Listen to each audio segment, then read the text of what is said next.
우리 1년 전부터 계획했던 우리 캄보디아 대연제일교회 비전 센터를 잘 헌당하고 왔습니다. 연세들이 많았지만은 더 건강하게 기도하신 분들이라서 그런지 더 생생하게 한 사람도 아프지 않고 낙오됨이 없이 잘 다녀왔습니다. 여러분의 끊임없는 기도의 덕분인 줄 믿습니다. 시킹 갓 처치에서 이름도 바꿨습니다. 엘림 처치라고. 홍해를 건너고 마라의 쓴물 통과하고 신광야를 통과하고 종려나무 70그루 물샘 있는 그 엘림 축복의 땅으로 기념해서 엘림 처치라고 이름을 짓고 새로 변경하고 우리 대연제일교회 캄보디아 비전 센터로 이렇게 헌당식을 잘 마치고 하나님 앞에 영광을 돌리고 감사를 느끼고 왔습니다. 감사를 하면서 감격을 가지고 왔습니다. 다시 한번 감사를 드립니다. 역사상 매우 대조적인 그 사상가 두 사람이 있습니다. 한 사람은 자신이 가르친 대로 비슷하게 삶을 사는 사람이고, 한 사람은 자신이 가르친 대로 반대적 정반대의 삶을 산 사람입니다. 임마누엘 칸트는 그리스도는 아니지만 기독교적 가치관을 가지고 살았던 사람입니다. 그래서 그는 도덕을 이야기하고 자신에게도 엄격한 도덕을 요구하면서 산 도덕주의자였습니다. 어느 날 제자가 칸트에게 와서 이런 질문을 던졌습니다. 선생님, 삶에서 가장 큰 어려움은 무엇이었습니까? 라고 질문을 했습니다. 그는 솔직하게 이렇게 말했습니다. 내가 도덕을 가르치고 도덕 철학을 강론하였지만 내 속에는 여전히 내가 가르치는 것과 정반대로 살고 싶은 그런 유혹이 있었다라고 말했습니다. 그렇지만 나의 인생은 내가 가르친 바를 실행하기 위한 교실이었다라고 그는 말했습니다. 칸트가 시공간을 초월해서 우리에게 존경을 받는 이유가 어디 있다고 생각하십니까? 그것은 바로 가르치는 바를 실행하려고 노력했기 때문이라고 말합니다. 그에 반해서 칼 마르크스라고 하는 사상가가 있습니다. 칼 마르크스에서 레닌 그리고 마오쩌둥으로 연결되어지는 이 사상가의 아버지 칼 마르크스는 인류 역사상 가장 파괴적인 영향을 끼친 사상가입니다. 그의 철학 핵심은 무엇입니까? 노동자들 계층에 대한 애정에서 출발했습니다. 노동자를 해방시켜야 된다. 노동자에게 해방을 주고 행복을 추구할 수 있도록 길을 열어줘야 된다고 말하고 있었습니다. 폴 존슨이 저술한 벌거벗은 지식인들이라고 한 책에 보면 아이러니컬하게도 칼 마르크스는 언제나 노동자보다는 중산층과의 삶을 지내기로 지식인들과 어울리기를 좋아했고 노동자를 무시하는 사람이었고 또한 그의 전생에 동안 단 한 명의 진실한 노동자 친구도 없었다라고 말하고 있습니다. 가족이나 측근들에게 언제나 다투는 사람이었습니다. 그의 진짜 목표는 무엇인가 하면 부르주아 사람과 사귀는 것입니다. 자기 자신이 부르주아가 되는 것입니다. 그러면서 마지막에 보면은 말년에 2명의 하녀를 부리면서 사는 것이 그렇게 좋을 수 없다고 말할 정도로 자신의 가르침과 모순되는 삶을 산 사람이었습니다. 그런데 이런 유형의 비극이 우리 그리스도인의 삶 가운데도 나타나는 사람이 있습니다. 또한 앞으로 일어날 수도 있다고 사실을 우리는 인정해야 됩니다. 저는 이것을 그리스도인들의 비극이라고 생각합니다. 우리는 많은 것을 가르치고 또 많은 것을 배웁니다. 교회 생활에 어느 정도 적응하기 시작하면 교회에 대한 진리, 예수 그리스도의 가르침을 우리는 익히 알고 있습니다. 그런데 사람들은 내가 알고 있다는 것을 마치 내가 그렇게 행동하고 그렇게 삶을 살고 있는 양 착각하고 있다는 사실이죠. 그러나 아는 것하고 행하는 것은 정반대입니다. 똑같을 수는 없습니다. 근데 많은 크리스찬들이 내가 이만큼 알고 있으니까 나는 이만큼의 삶을 살아가고 있다라고 착각하는 것이 그리스도인의 비극이라고 하는 것입니다. 여러분, 지금 우리는 얼마나 아는 것을 얼마나 행하고 있으십니까? 내가 익히 알고 있는 이 많은 지식들을 얼마나 행하면서 사람들에게 유익을 끼치며 삶을 살아가고 있는지 자신에게 한번 물어보았으면 좋겠습니다. 오늘 본문 말씀을 보면 예수님이 어떤 율법사의 영생을 주제로 대화를 나누고 있는 장면이 기록되어 있습니다. 율법사가 주님에게 묻습니다. 내가 무엇을 하여야 영생을 얻을 수 있습니까? 라고 질문을 합니다. 25절 말씀 보십시오. 그렇게 물었을 때에 주님은 율법사에게 대묻습니다. 율법에 너는 율법사가 아니냐? 율법에 대해서 능통한 자가 아니냐? 율법에 무엇이라고 기록되어 있느냐라고 물었습니다. 그때에 26절 보십시오. 율법사는 서슴없이 이렇게 대답합니다. 27절. 네 마음을 다하고 목숨을 다하고 뜻을 다하고 힘을 다하여 주 너의 하나님을 사랑하라고. 그리고 또한 내 이웃을 네 몸과 같이 사랑하라고 기록하고 있습니다라고 대답합니다. 그는 이미 대답을 알고 질문을 던졌지요. 율법사가 어떻게 영생을 얻는지를 모르고 질문을 던진 것이 아닙니다. 알면서 예수님에게 질문했고 예수님이 대답해 준 것이 아니라 그건 너 알고 있는 거 대답해봐 라고 이야기한 것이죠. 그래서 예수님은 네 답이 정답이다. 너 참 잘 알고 있네. 그대로 행하라고 말씀하셨습니다. 그러나 율법사는 교훈을 얻기 위해서 말을 시작한 것이 아니지요. 논쟁을 하기 위해서 말을 시작했기 때문에 계속 말꼬리를 붙잡습니다. 그러면 29절에 보십시오. 내 이웃이 누구입니까? 모를까요? 당연히 알고 있죠. 그러면서 질문합니다. 이 질문에 대답하고 이웃의 사랑의 진정한 의미와 행동 사례를 입증하기 위해서 주님께서 말씀하신 비유가 오늘 본문의 선한 사마리아인의 비유인 것입니다. 그렇다고 하면 이 비유에 나타난 참사랑, 그 참사랑의 의미가 무엇이겠느냐는 것이죠. 참사랑의 의미는 첫 번째는 바로 자신을 열 줄 아는 것이 사랑입니다. 내 자신을 열으셔야 돼요. 사랑은 자신을 열고 자신을 공개하는 것이 사랑입니다. 그러므로 나를 닫고 살면 사랑이 어려워집니다. 나를 닫고 같이 행동하고 같이 말하고 차를 마시지만 그것은 사랑이 아닙니다. 자신을 닫고 사는 사람에게는 이웃의 얼굴이 보이지 않습니다. 이웃의 소리가 들리지 않습니다. 자기가 알고 있지만 행하고 그렇게 산다고 착각할 뿐인 것입니다. 왜냐하면 그는 자신의 세계 안에 갇혀 살기 때문에 이웃이 보이지 않고 이웃의 소리가 들리지 않습니다. 어느 정신과 의사가 이에 대해서 그의 에세이에서 현대인의 절반 이상은 자폐증 환자라고 말했습니다. 이것은 처절하리만큼 자기 중심으로 사는 현대인들의 모습을 지적한 말씀입니다. 현대인들의 많은 삶이 그 절반 이상이 자폐증 환자다. 학자들은 그래서 이 세대를 가리켜서 자기 중심 세대라고 부르기도 합니다. 확실히 현대인들에게는 자폐증 경향이 있습니다. 자폐증인 외부와 모든 접촉을 끊고 자기와 내면의 세계, 자기와의 내면의 세계 속에 파묻혀 자기만 생각하는 거예요. 그리고 뿐만 아니라 주위에 대해서 어떠한 관심도 보이지 않고 주의를 기울이지도 않습니다. 주위에 무슨 일이 일어나는지 듣지도 않습니다. 차단하려고 합니다. 타인과의 대화의 능력을 상실한 채 자기만의 세계에서 몰입하는 병이 뭡니까? 오티즘이죠. 이런 세대로 점점 흘러가고 있습니다. 영화 레인맨에서 더스틴 호프만이 연기했던 자폐증 환자의 제일 큰 문제가 무엇이었습니까? 그것은 그가 사랑을 교류할 능력을 갖지 못한 채 살아가고 있다는 것입니다. 사랑을 교류할 능력이 부족한 자폐증 환자. 저는 이 사마리아의 비유인에서 나타난 제사장과 레위인에게서 자폐증 성향을 발견할 수 있습니다. 교회를 섬기는, 교회를 봉사하는 레위인, 그리고 제사를 드리는 제사장. 그들은 강도를 만나서 여리고길에 쓰러져 있는 신음하는 사람의 그 고통을 보았습니다. 그리고 그 소리를 들었습니다. 그런데 그 자기 자신이 닫혀있기 때문에 보았음에도 불구하고 보지 못한 채, 들렸음에도 불구하고 들지 못한 채 지나갑니다. 못 본 척했고 못 들은 척했습니다. 어쩌면 그들은 보지 않기를 원했고 듣지 않기를 원했던 사람일지도 모르겠습니다. 여기서 우리는 도피증, 자폐증의 성향을 읽을 수가 있습니다. 사랑하려면 먼저 눈을 보아야 됩니다. 그리고 귀를 열어야 됩니다. 소리를 들어야 합니다. 그래야만 상대의 감정을 읽을 수가 있습니다. 그러기 위해서는 먼저 자신을 열어야 합니다. 내가 먼저 나를 보여주고 내 마음을 열고 내 모습을 보여주어야 감정이 교류하기 시작하지요. 그래야 상대방과 소통이 됩니다. 그것이 바로 치유의 시작이고 사랑의 시작입니다.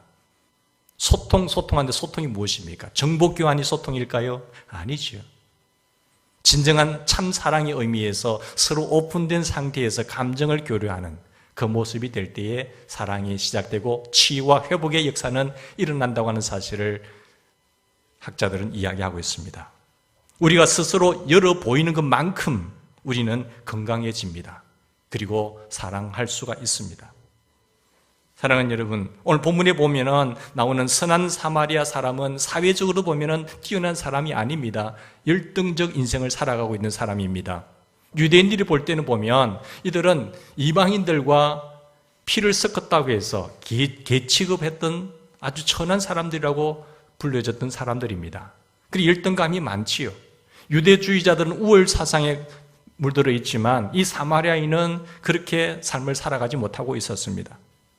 예수님은 이 비유에서 천대받는 사람, 사마리아 사람이 강도 만나 쓰러져가는 사람을 돌볼 수 있다고, 사랑할 수 있다고 말씀하십니다. 그래서 본문 오늘 33절 보십시다. 사마리아 사람이 사랑을 실천하는 모습을 잘 보여주고 있습니다. 어떻게 표현하고 있지요? 어떤 사마리아인은 여행하는 중에 거기에 이르러서 그를 보고 불쌍히 여겨라고 말씀하고 있지요. 그를 보았다는 사실이에요. 이웃을 볼 수 있는 눈이 열렸던 사실이에요. 이웃의 아픔을, 이웃의 고통을 볼 수 있는 눈이 있었습니다. 그리고 불쌍히 여겼다고 하는 이 말씀 속에, 단어 속에서 보면 그의 가슴이 열려있는 사람입니다. 저 사람 힘드네, 고통스럽네 라고 하는 것을 보고 가슴이 열려서 불쌍히 여긴 겁니다. 그리고 어떻게 합니까? 보았습니다. 불쌍히 여겼습니다. 어떻게 했지요? 이 보면 34절에 가까이 가잖아요. 가까이 가서라는 말씀이 나옵니다. 그의 발은 묶여있지 않았습니다. 고정되어 있지 않았습니다. 이웃으로 갔습니다. 불쌍한 사람, 마땅히 사랑해야 할 사람을 향해서 달려갈 수 있었습니다. 그의 손 역시 묶여있지 않았습니다. 그는 기름과 포도주를 상치에 붓고 사며서 응급처치를 했습니다. 그의 손은 자기를 가꾸는 데만 바쁜 손이 아니었습니다. 이웃의 필요를, 이웃의 아픔을 나눌 수 있는 손이었습니다. 열린 손을 갖고 있었습니다. 물론 그 호주머니도 열려 있었습니다. 이런 사람들의 손길을 의해서 이번 캄보디아 비전센터는 세워진 줄 믿습니다.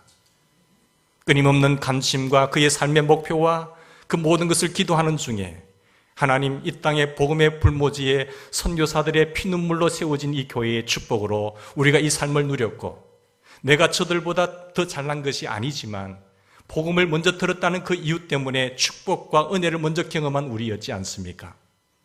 그래서 우리는 그 마음을 갖고 빚진 자적인 삶을 살다가 이런 기회가 주어졌을 때 같이 벌떼처럼 일어나서 여기에 헌신한 주님의 손길들에 의해서 우리 믿음의 성도들의 손길에 그 힘으로 말미암아 그 불모지에 아름다운 선교센터가 세워진 것이에요.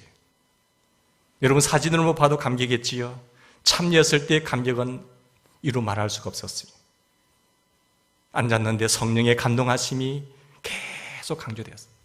그냥 앉자마자 찬양 드리는 가운데 눈물이 줄줄 흘러내리는 거예요. 우리 하나님이 보시면 얼마나 기뻐하실까. 물론 사원과 절들은 우랑차게 멋지게 잘 세워져 있지만 하나님의 집은 초라하게 도단으로 나무로 가려진 그들이 모여서 예배드리는 것처럼 이제는 마음껏 하나님 앞에 떳떳한 장소에서 예배드릴 수 있는 공간으로 세워졌지만 졌을 때에 하나님은 굉장히 기뻐하시리라고 믿습니다. 누가 나의 집을 지어줄고 누가 내 집을 지어줄 수 있겠느냐. 다윗이 하나님의 마음을 읽고 하나님 제가 하면 안 되나요? 라고 했을 때에 하나님은 그 마음만 가지고도 너무 기뻐하셨어요. 다윗아 네가 내 집 지어줄 수 있겠니? 그러면서 그에게 축복을 약속하셨던 것입니다.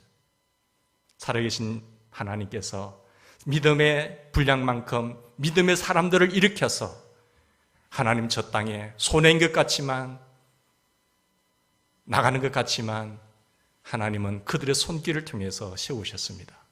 일하셨습니다.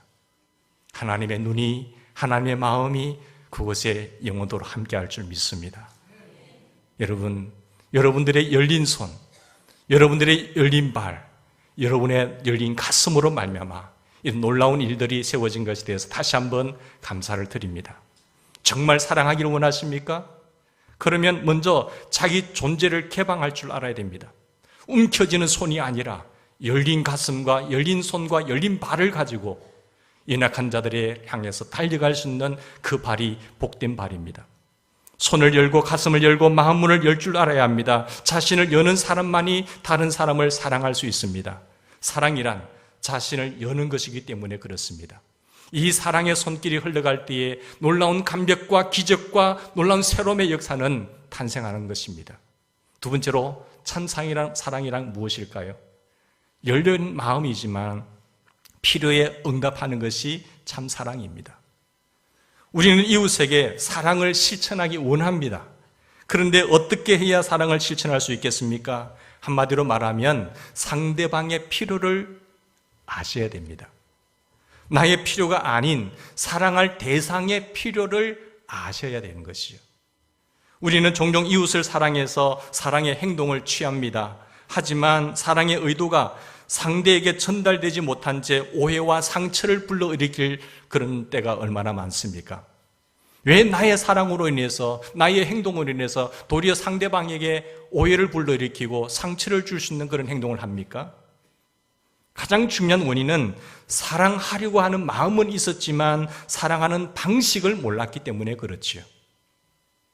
사랑은 상대방의 필요를 알고 상대방의 필요를 채워주는 것이 진정한 사랑입니다. 여러분, 내 방법대로 사랑하면, 내 방법대로 도우면 상처를 입힙니다. 정말 이웃을 사랑하기 원한다면 사랑의 행동을 취하기 전에 이렇게 물으십시오. 무엇을 도와드릴까요? 어떠한 모습으로 도와드릴까요? 어떻게 도와드리면 좋겠습니까? 라고 물으십시오. 상대방의 요청과 필요에 따라서 도와주는 것이 참 사랑입니다. 이렇게 할 때 우리는 상대방의 자리에 서서 상대방의 유익을 구하는 진정한 사랑을 하게 됩니다. 오늘 본문에 나타난 사마리아 사람을 보십시다. 이 사마리아 사람은 사랑을 표현할 줄 아는 사람이었습니다. 여러분 34절 보십시다. 34절 다시 보시면 가까이 갔어라고 기록되어 있습니다. 가까이 갔어로 시작하지요. 도움이 필요한 자에게 나에게 나오면 도와줄게라고 말하지 않았어요. 도움이 필요한 사람은 나에게 오시오라고 말하지 않았습니다. 찾아갔습니다.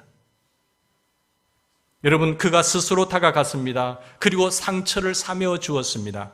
그는 말부터 하지 않았습니다. 전도부터 하지 않았습니다. 그의 상처를 사매는 일부터 했습니다. 사랑이 교감되지 않는 상태에서 말을 해보십시오. 말이 들어가는가? 깊은 관계적인 사랑적인 감정이 통하지 않는 상태에서 어떠한 메시지를 전하더라도 전도를 하더라도 그 사람의 마음밭에 들어가지 않습니다. 그 사람의 마음의 문을 열어야 되는데 그 교감의 상태를 이루려면 어떻게 됩니까?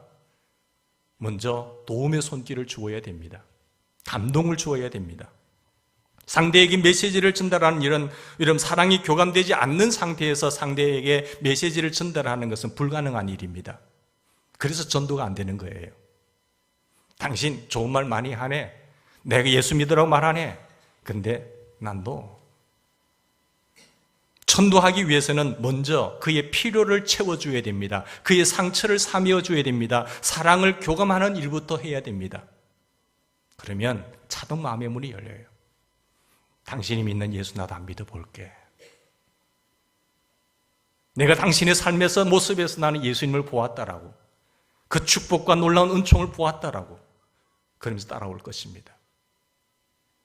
여러분, 저는 이것이 예수님이 보여주신 사랑의 방식이었다고 생각합니다. 예수님은 수많은 사람들을 대하면서 먼저 설교부터 하지 않으셨습니다. 먼저 그들을 고쳐주었습니다. 그들을 찾아갔습니다. 상처를 사매고 고치는 일부터 하셨습니다.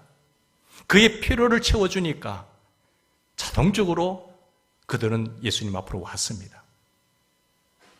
우리가 사랑을 전하고 우리가 그들을 위해서 헌신된 것, 낭비되는 것 같지만 했을 때 그들의 마음이 더 열렸어요. 30명으로 시작했던 것들이 60명까지 차고 넘치는 것이에요. 이제 시작이지만 하나님께서 주변에 있는 그 사람들을, 우리는 좋은 환경 속에 살아가고 있지만 캄보디아라고 하는 지역은 아직도 굉장히 우리 60년대 수준밖에 되지 않아요. 뭔가를 통해서 우리의 사랑을 전하니까, 야, 마음의 문이 열리는 거예요. 한국 교회가 우리 사회 속에서 전도의 능력을 상실한 이유가 어디 있다고 생각하십니까? 왜 60년대, 70년대보다 지금은 왜 안 될까요? 우리가 전도해도 아무도 감사하지 않는 이유가 어디 있습니까? 당신 참 좋은 말씀 전하네. 당신 참 나를 살리기 위해서 생명의 복음 전해주네. 그런데 그 좋은 것을 전함에도 불구하고 왜 그들이 받아들이지 않을까요? 불신자들의 불평을 한번 들어보십시오. 그들은 그리스도인들에게서 좀처럼 사랑을 발견할 수 없다라고. 니네들끼리나 싸우지 말고 잘해라고. 굉장히 이기주의로 보죠. 자기들의 배만 살찌워져 주여 주시옵소서, 주여 주시옵소서, 주여 주시옵소서. 뭔가를 얻기 위해서 이방인들을 구하는 것처럼 무엇을 마실까, 무엇을 입을까, 무엇을 먹을까, 그것만 강구하는 이방인들 욕심장이지. 너희들이 우리에게 무슨 사랑을 베풀고 있느냐라고 불평하고 불만하지 않습니까? 그러는 사이에 전도의 문은 닫힌 겁니다. 여러분, 자연적 교회 성장이라고 하는 연구하는 NCD에서 보면 그들의 말하는 건강한 교회 성장의 중요한 요소가 10가지 있는데, 교회가 성장하려면 10가지 조건을 갖추어야 된다고 말합니다. 그 가운데 한 가지가 무엇일까요? 필요를 공급할 줄 아는 전도를 해야 된다는 거예요. 전도를 하긴 해야 되는데 필요를 공급할 줄 아는 전도가 되어야 됩니다. 사랑에 필요한 응답의 전도가 우리 시대의 새로운 전도 방법이 되어야 됩니다. 이벤트이기 때문에 한번 반짝하고 그런 것이 아니라 충분한 관계 속에서 그들의 필요를 채워주면서 깊은 교제와 관계 속에서 그들을 사랑하는 마음으로 도와줬으면 그 어떤 강팍한 사람이라고 하더라도 우리를 따라올 수밖에 없다는 것이죠. 그런 분위기적인 사회를 만들어가는 것이 좋습니다. 그러기 위해서는 상대방의 자리에 서서 그들을 바라보고 상대방이 편안해하는 방법으로 사랑하는 법을 배워야 된다는 것입니다. 자, 여기 보시면 강도 만난 자를 돕는 이 사마리아인의 모습을 한번 보십시다. 예수님께서는 이 사마리아 사람의 이야기를 율법사에게 들려준 후에 예수님은 마지막으로 율법사에게 어떤 질문을 하고 있습니까? 여러분, 이 36절 한번 보십시다. 자, 이 상황을 다 이야기했습니다. 그런데 예수님께서 율법사에게 마지막 질문 던집니다. 어떤 질문이죠? 36절 같이 읽겠습니다. 시작. 내 생각에는 이 세 사람 중에 누가 강도 만난 자의 이웃이 되겠느냐? 그때 율법사는 뭐라고 말하지요? 자비를 베푼 자니다. 잘 알고 있어요. 잘 알고 있어요. 임마누엘 칸트처럼, 칼 마르크스처럼 위대한 사상가지만 정반대의 길을 걸었던 이 두 사람. 사상을 외치고 소리쳤지만 칸트는 자기가 가르치는 대로 한번 행하려고 노력했던 사람이에요. 그러나 정반대의 삶을 걸어갔던 이 칼 마르크스는 자기가 가르쳤던 그 사상을 주입했겠지만 그는 정반대의 삶을 살았던 사람이잖아요. 주님이 원하시는 것은 뭡니까? 알고 있는 것을 행하라는 것입니다. 가서 너도 이와 같이 하라는 말씀입니다. 아는 것, 좋은 것, 기분 내지 말고 가서 너도 이와 같이 하라. 그것이 주님의 명령이에요. 이것이 바로 소통할 수 있는 비밀이라는 사실입니다. 그게 참 사랑이라는 것이죠. 사랑은 이웃의 필요에 응답하는 것입니다. 우리 주님 인간의 필요가 무엇인지를 아신 주님께서 인간을 사랑하시기 위해서 오셨잖아요. 그리고 우리의 필요를 채워주시고 마음문을 여시고 하늘의 놀라운 것으로 권세로 우리에게 허락하신 하나님. 우리도 그런 은총의 사람이 되기를 바랍니다. 마지막으로 세 번째, 참 사랑이란 무엇입니까? 열린 마음뿐만 아니라 필요를 채워줄 수 있는 그런 손이 되어야 되고 그리고 책임질 줄 알아야 됩니다. 책임질 줄 아는 것이 참 사랑입니다. 우리 사회는 오늘 한국교회에서 매우 냉소적인 반응을 우리가 보이고 있습니다. 사회를 보십시오. 예전처럼 교회를 그렇게 존경하거나 부러워하거나 그리고 교인들을 그렇게 사랑하지도 않습니다. 굉장히 냉소적입니다. 왜 그럴까요? 지금 우리가 그렇게 삶을 살아온 결과예요. 결과.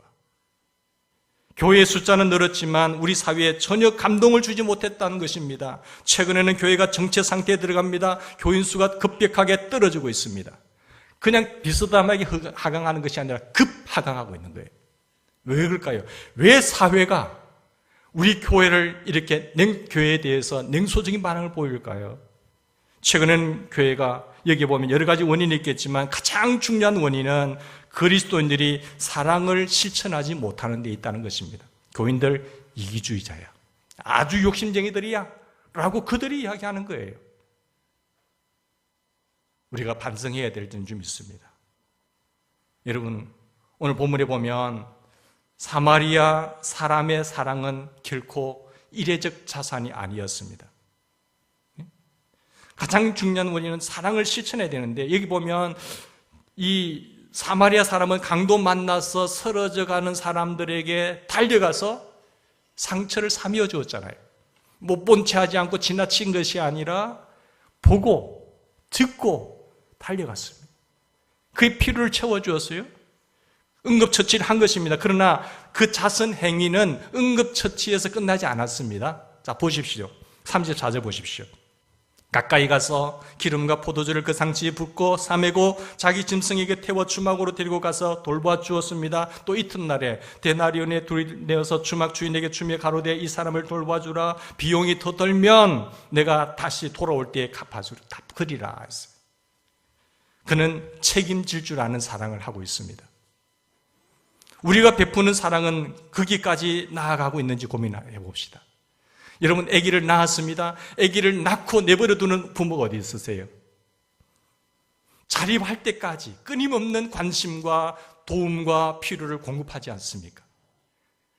미혼모가 아기를 낳기는 낳는데 사고는 쳤는데 내버려 두는 부모, 타가수에 맡기고 보호소에 맡기고 하는 그런 부모가 있었습니까? 그게 엄마입니까? 그 인간입니까? 내가 형편이 안 된다고 해서 자기가 낳은 생명을 내팽개쳐 내버려 두는 그런 보면 동물도 그렇게 하지는 않아요. 자립할 때까지 책임을 지는 것이 사랑이란 말이에요. 여러분, 우리가 한 생명을 탄생할 때에 이런 사랑의 마음이 있기를 바랍니다. 그게 주님의 마음이거든요. 뭔가를 했을 때에 이례적으로 이번에 한 번에 보면 푸른편에 큰 교회에서 교회를 세웠어요. 헌당식 했어요. 카메라 하고 이벤트 찍고 사진 찍고 다 했어요. 내버려놨어요. 끊어버렸어요. 교회가 어떻게 된 줄 아세요? 텅텅 비는 거예요. 능력이 안 되는 거지. 유지할 능력이 안 되는 거예요. 우리 이런 큰 일 했어요. 우리 이런 일 했어요. 자랑만 하는 거예요. 자기들 영광 다 받았어요. 그러나 정말 중요한 것은 끊임없는 기도와 지속적인 사랑. 그것이 계속되지 않으면 진정한 사랑이 아닙니다. 고아원에 있는 아들처럼 옛날에 들었던 이야기지만 아이들을 보면은 라면 박스 갖다 놓고 구호품 갖다 놓고 사진 찍잖아요. 여러분 보세요. 우리 그래서 뭐 합니까? 그거 사진 찍어 와가지고 어떻게 하죠? 고아원 방문해가지고 우리 이런 일 했다고 막 돌리잖아요. 그죠? 그 아이들이 뭐라고 하는 줄 아세요? 굉장히 슬퍼합니다.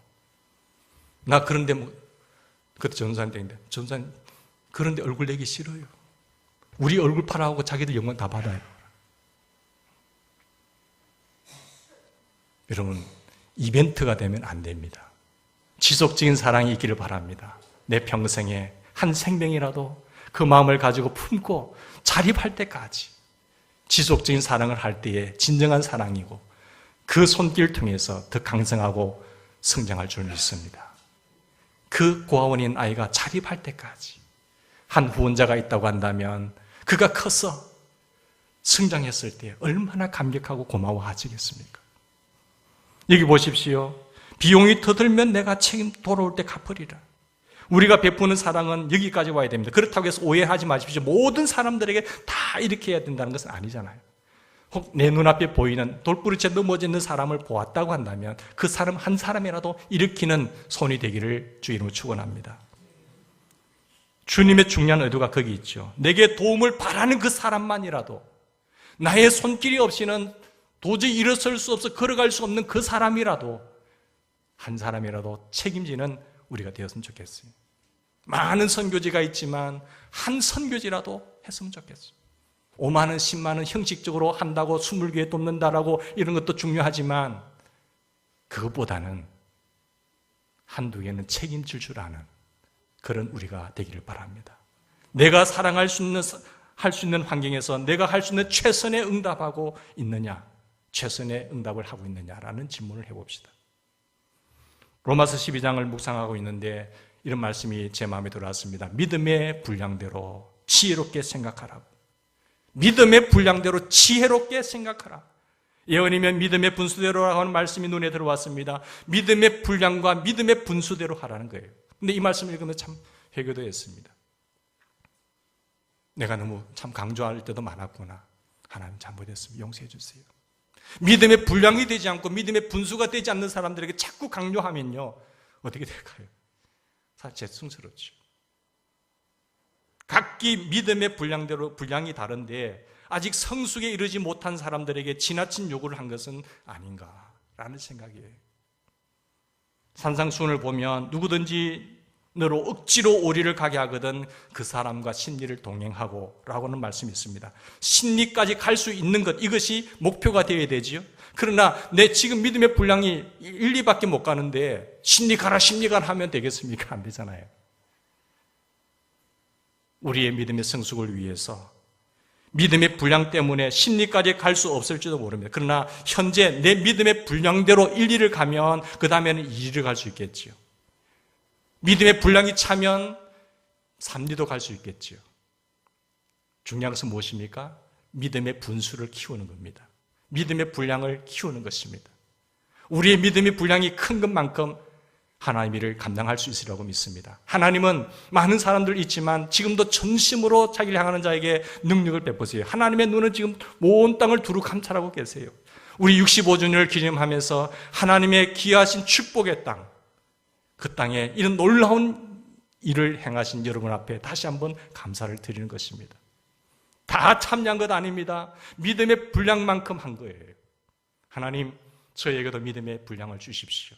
더 큰 믿음의 분량을 허락해 주십시오. 하나님 허락해 주시면 하나님 앞에 더 큰 영광을 올려드리는 인생이 되기를 원합니다. 라는 그런 도전이 우리에게 넘치기를 바랍니다.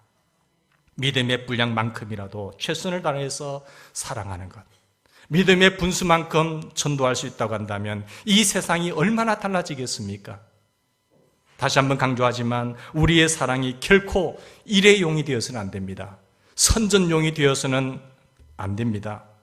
우리의 사랑은 지속적이어야 됩니다. 아주 작은 사랑이라고 할지라도 지속적으로 사랑하면 그것이 우리 몸에 배어서 점점 더 큰 사랑을 표현할 수 있으리라고 믿습니다. 왜냐하면 사랑은 나눌수록 풍성해지기 때문입니다. 어떤 사업가가 여유가 생겨서 산골에 별장을 지으려고 했습니다. 그런데 웅물을 파야 할 텐데 어디에 파야 할지 몰라서 땅을 잘 모르는 가운데 잘 아는 어떤 노인에게 부탁을 해서 땅을 팠는데 그곳에서 물이 샘솟았다고 합니다. 그리고 그는 거기에 펌프를 설치했습니다. 노인은 그에게 매일 조금씩이라도 펌프질을 하셔야 됩니다라고 이야기를 했다고 합니다. 부탁을 했는데 근데 사나흘 펌프질을 하다 보니까 물이 너무 많이 나왔습니다. 물이 너무 많이 나오니 그래서 이만하면 족하겠다 생각하고 펌프질을 멈추었습니다. 그리고 얼마 후에 재정적인 이유로 6개월 동안 공사를 중단했어요. 그리고 6개월 후에 이제 여건이 돼서 다시 물을 펌프질을 했는데 물이 나오질 않는 거예요.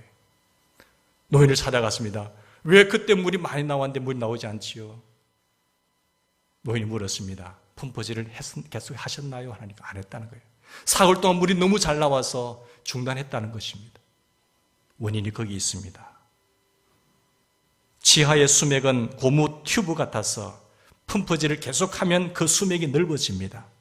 그러나 펌프질을 안 하면 다시 물이 줄어들고 맙니다. 저는 우리의 사랑이 이 수맥과 같다고 생각합니다. 사랑의 강은 연습할수록 실천할수록 더욱더 넓어집니다. 우리 이 수맥으로 이 저수지 같은 교회를 통해서 더 많이 흘러보내는 그런 은총과 축복이 우리의 삶 가운데 우리 교회 위에 넘치기를 간절히 축원합니다. 같이 기도하십시다.